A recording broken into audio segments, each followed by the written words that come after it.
Chikondi cha padziko chimandidabwitsa, chibwera pa nthawi yomwe sichikuyenera.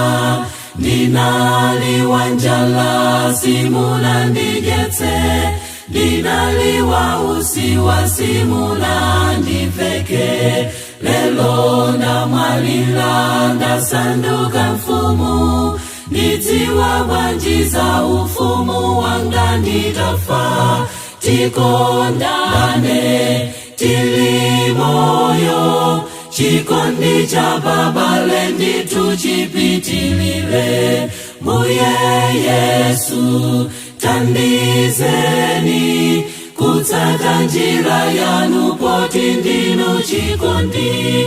Tikondane tili moyo, chikondi cha babale ndithu chipitilire. Mbuye Yesu tandizeni kutsata njira yanu, poti ndinu chikondi.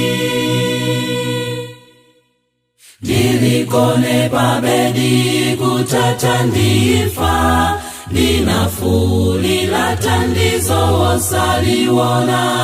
Abwenzi anditawa ndilindeka muchigwa, ndatsimikiza bwenzi leni ndi Yesu. Lelo ndamwalira mubwera ndi maluwa, ndidziwa bwanji za chikondi chanu nditafa. Tikondane tili moyo, chikondi cha babale ndithu chipitilire. Mbuye Yesu tandizeni kutsata njira yanu, poti ndinu chikondi. Tikondane tili moyo, chikondi cha babale ndithu chipitilire.